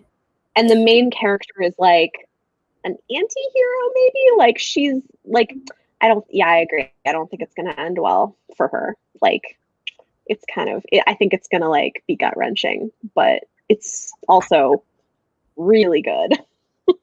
That's what I hear. I hear it's just so good. I hear, it's heavy, it's hard, but like it is so good. And so like, when like sometimes there's like a hyped book, but it's like you're like listening to people's hype and it's all just like elevated hype, like just like, oh my god, I did. But then like there's books like the Poppy War that's like, it is so good, but it is deep. It is a lot of stuff going on. And so I think those are always like the hype books I prefer to read. These, now that I feel like I've found like my place in booktube where I'm like, I don't have to read books like immediately, to where I'm like, okay, like I am going to read this. I know it should be very good, but it might take me a little bit to get through. But that's okay. And I think it was on sale through Kindle. That's a series that's like that. I mean, it's funny too, the things people complain about with it. I'm like, yeah, but that was the point. When that happens? I hate that when that happens. And people are like, okay, but like it was like this or that. I mean, but it was just like inappropriate, or I didn't like it, or because I didn't understand. It's well, like, it's supposed to people complain about the pacing of the first book because it starts in like a training school where she's in military school, and then it abruptly changes. But I'm like, but that's the point, because a war starts, and when a war starts, things abruptly change. Right. Like, it's on purpose. Right. And people are like, what is this? It's a Harry Potter ripoff. I'm like, no, it's not. Like, not every fantasy is Harry Potter. Like, no. Like, calm down, people. Like, calm down. It's ridiculous.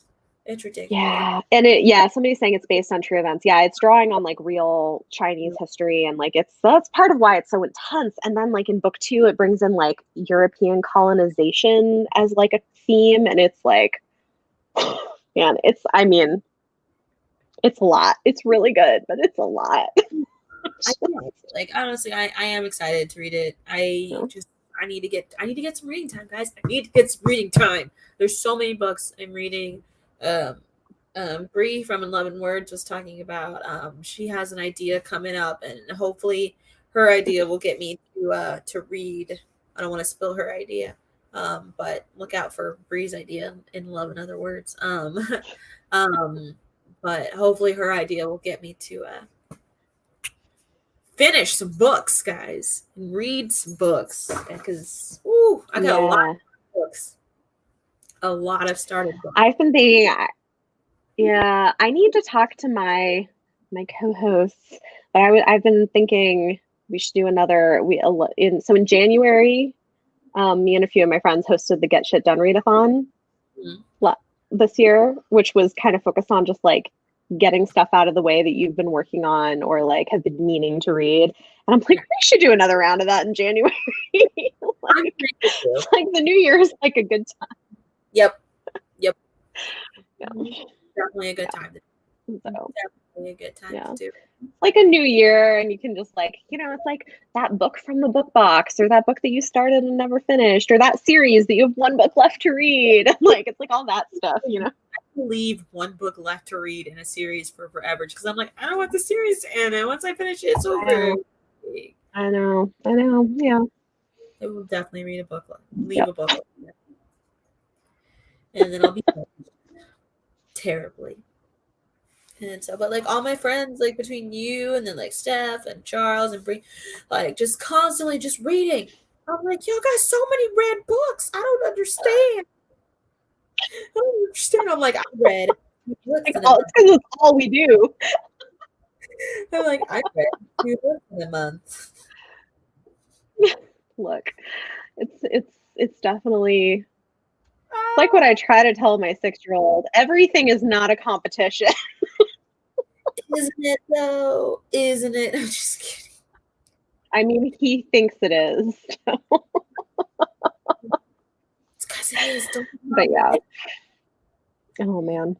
Yeah, it's funny. Like I think this is an issue that comes up though for me because like I always feel like there are people who dislike videos just because I'll like read a lot of books and they don't like that I read so much. And I'm like, look, I am not shaming any, like you read like a couple books a year, you're a reader. Like I don't care how much you're reading. This is what I do. What? I don't know. I think like I posted like I started a Patreon video and then like within like 10 minutes I had like a thumbs down and I'm like, what is there not to even put out on a Look, you know what? You talk about money. Like because like I just did like because I got eligible for what is it, YouTube channel memberships. And so I was like, this is cool. You can get like emojis and badges and stuff. And like if someone doesn't want to like join a book club, right? Sure, let's do this. I mean, like within a few hours, I was like 4 thumbs down. I'm like, okay, whatever. Like, because you talk about money and people don't like it. It's fine. You're like, don't be bitches. Yeah. I'm like, Google AdSense does not pay what you think it does. No, it doesn't. It does not. Like, it's like one of the things like it's like, yeah, I'm so excited to be monetized finally, but it's just like it's just like a goal of like, okay, awesome. But it's like I already know like I'm not gonna just be like making a paycheck off of this. Yeah, well, but then you have to like, you don't get paid until you have over $100 in your AdSense account. Mm-hmm. I am just like finally getting paid every month. Nice.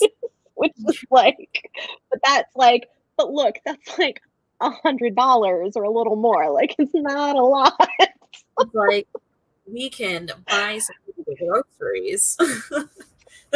I can subsidize some of those books that I'm reading, but like it's not.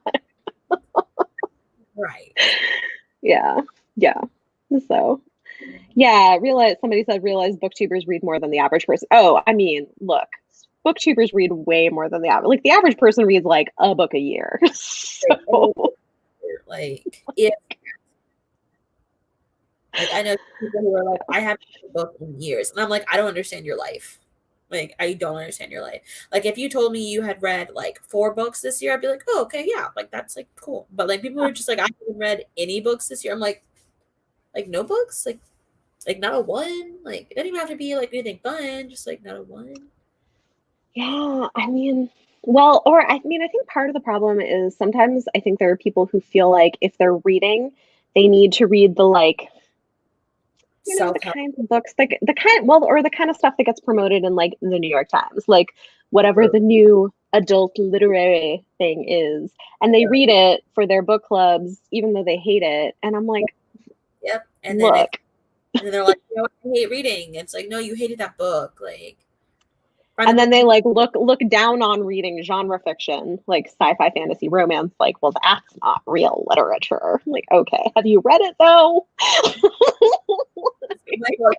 Do you know what they're doing in these genres these days? Because we're talking about a lot over here. We're talking about a lot. I mean, yeah. And we're having fun while doing it. Don't worry about the guys on the cover. There's a lot going on. Okay, there's a society in this book. don't worry about the nudity on the cover. Okay? True. Well, you know what? It's sort of like, okay, this is the funny thing. Have you read Beverly Jenkins? Okay. So look, it's okay. No, but her books, so she has these, I mean, case in point, like one of my favorite books I read this year. This one is actually more steamy than most of her books, but like they're all like this. But these are more historical fiction than they are romance usually. Like you will get a history lesson in her books. Also, this one though is a really good romance. This is like one of the most romantic ones that I've heard read of hers, but like look, it's I don't know. It's really good. Yeah, people are like reading songs. Yeah. She does a lot of like, historical things, and I definitely like knowing what she talks about. I haven't been in the mood or mindset to read it. So I'm just like, I just can't right now. Okay, well let me just try to sell you on this one. Because I think like look, because I know she has a couple of harder hitting books, but like not all her books are that way. Let me just say Tempest is a slow burn mail order bride romance with a spunky and sassy heroine and a quiet introverted doctor who's a widower who has a young daughter he's raising. And at the beginning of the book, before they officially meet, for reasons, she kind of accidentally shoots him with a shotgun. Nice. And that's how it starts. It's so good.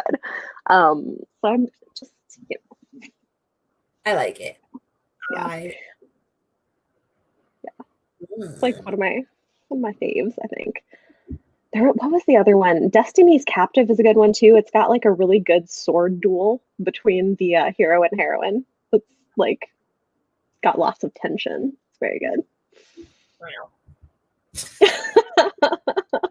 I like tension. Like if an author can write like good tension between a couple that like builds, I mean that's there. Oh my god, good tension to romance. You're just like, yeah. Okay. Can you guys at least touch hands?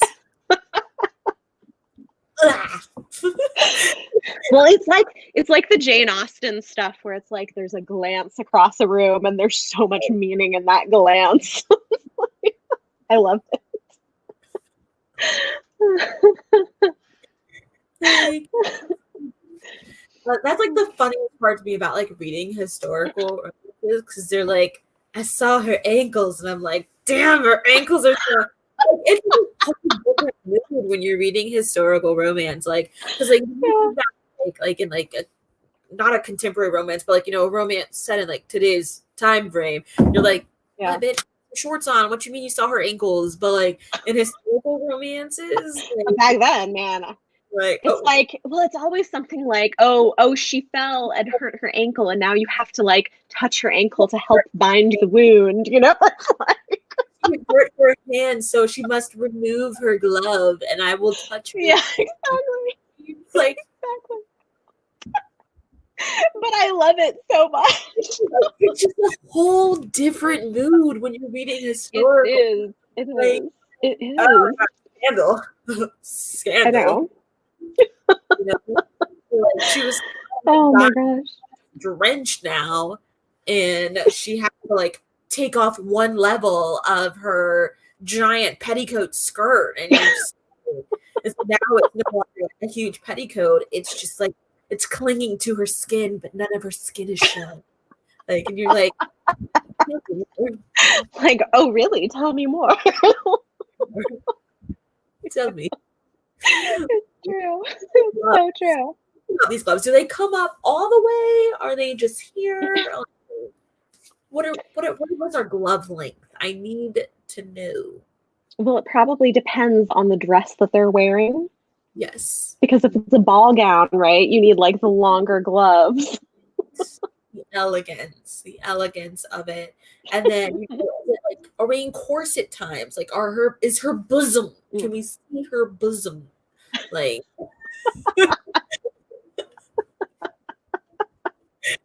well, my favorite is the scandalous women who will go riding wearing men's breeches.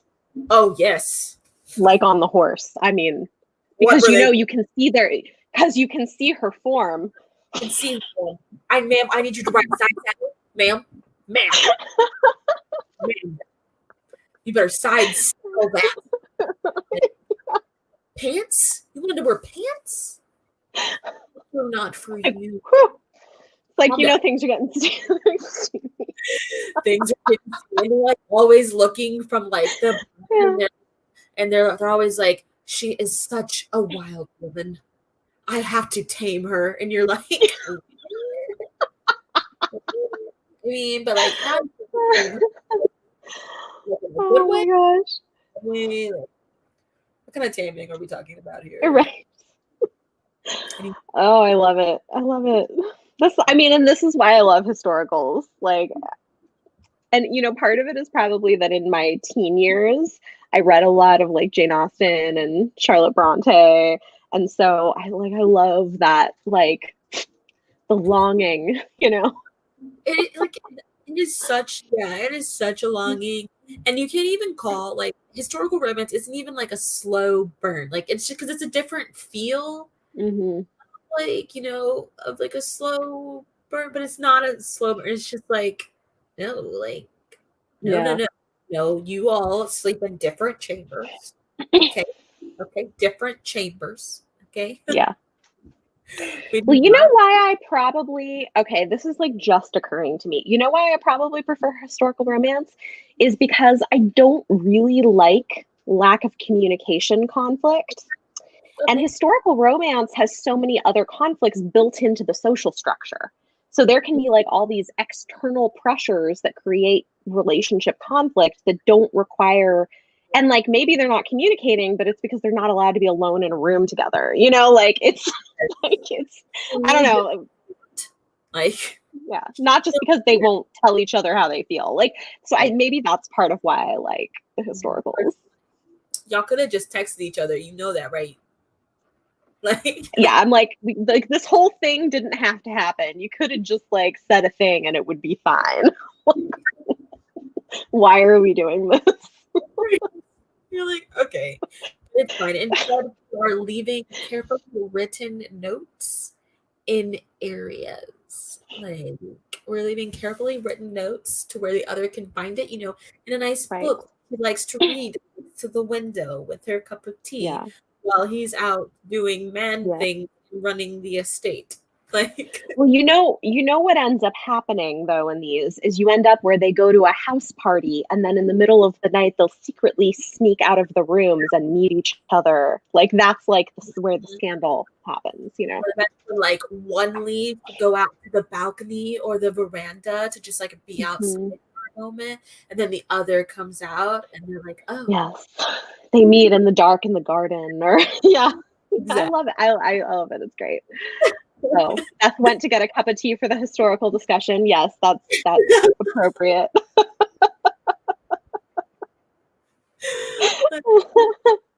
Because it's just so true. It's just such a different feel reading historical romance Yeah. because you just know, like, because like you said with the social constructs, and it's a whole different time frame of like when Yeah. certain communication, how it goes. Like, you need an escort to go anywhere. Like, you can't just be out in the middle of the night. Like, that's scandalous. You can't be out by Yep. yourself. That's scandalous. Like, how, like, you're telling me you have a whole estate and no wife? What's wrong with you? Like, like, Yeah. and it's so Yeah. good. And it can be It so is good. really good. I mean, I think I also really like a marriage of convenience plot, which doesn't make sense in contemporaries usually. Like I Mhm. really like where they're like, well, we're gonna get married for reasons that are not that we love each other, and then we're gonna fall in love after we get married. Like I enjoyed like a Duchess deal. The Duchess deal by Tessa Dare is a great example of that. Like I like that trope. I feel like for like the contemporary side, it's not really like a marriage of convenience, it's like a relationship of convenience of we're Yeah. in a hotel and there's only one bed. Like, I feel like that's like the One equivalent. bed. Yeah, yeah, yeah. I mean, Yeah, fake dating is fun too, like fake relationships. I do love me Yeah. some Oh yeah, like, Beth, like the that Princess that Plan is really good. yeah. It's fun. What is it? Princess Plan? Ooh, do what? Yeah, I really liked it. I will say, so okay, so like I 5-starred book 2, and I think I 1-starred the second book. Because it had a very problematic approach to handling sex trafficking in book 2, and I was not here for it. But the first book is really good. That series.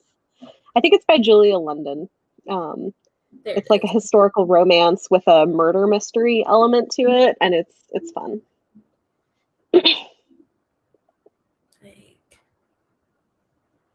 Oh my goodness. So many books. I ended up with so many recommended. I mean, this always same. Well, it's funny, even as much as I read, I feel like there's always so much more that I never get to. So much. This is why I've started DNFing books more often. There's so many things I want to read. I rarely okay, well, that's not true. I can't say I rarely DNF books because I rarely consciously DNF books, but oftentimes I'm floating from one book to the next that a book just doesn't get finished and I have to come back to finish it. Not so I'm not nope, this isn't for me. I do, but I don't do a lot given how much I read. Let me see. I have a spreadsheet for this and I'm curious. Okay, so this year I have, how many books have I read? Let me see. Oh my goodness. I always forget when I restart my computer, then my spreadsheets all go back to the beginning and I have to scroll them down. I love spreadsheets, by the way. This is one of my favorite things is doing data at the end of the year. It's so fun. Okay, so I have read 251 books so far this year. I have DNF'd 13, which what's the percentage on that? That's pretty good, right? It's not that much. It's tiny. It's not even a percent. Yeah. It's yeah. Or 3%. Like half a percent. So, it's an average of a book a month or something. Rude. 251 books. Yeah. I know. Whatever. I have probably read 251 this year. It's fine. Look, there are plenty of other things. I guess this is the thing. I think people wonder, how do you do that? I'm like, look, I don't have a full-time job. I multitask. I listen to audiobooks a lot. I don't watch much TV. I watch 2 hours of TV a week, if that. I don't do TikTok. I live in my I just reading is the biggest thing I probably spend my time doing. That is what I do, and it is awesome. It is flippin' awesome.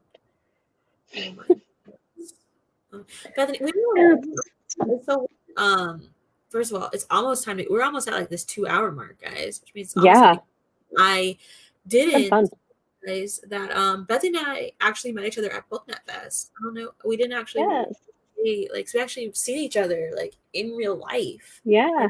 Found each other. Which is, you were taller than I expected. And it's always weird because to me, I'm always I don't know. No, I don't know. Well, it's hard to tell on screen because we all see each other from here up, and so some people are much shorter, more petite. Alexa Dunn is very tall, very tall. She is. Mm-hmm. Yeah, and then Jade from Bedtime Bookworm is very petite.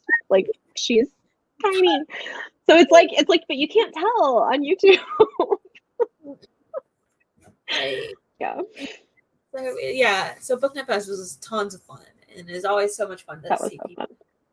To see people. Yeah, I want to go next year. I'm gonna try to go next year. I'm gonna try. It was really. Well, it was fun. Go back to Orlando. So. Yeah.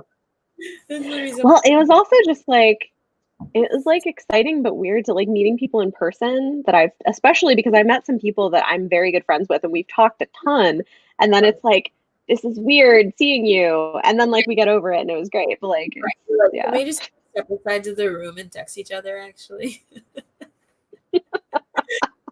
Let's just use Boxer, like from like the beds in the hotel room. Right. Yeah. No. We're about to go. Book Night Fest is a lot of fun. It is. It was great. Met a lot of cool cats and kittens down at Fest.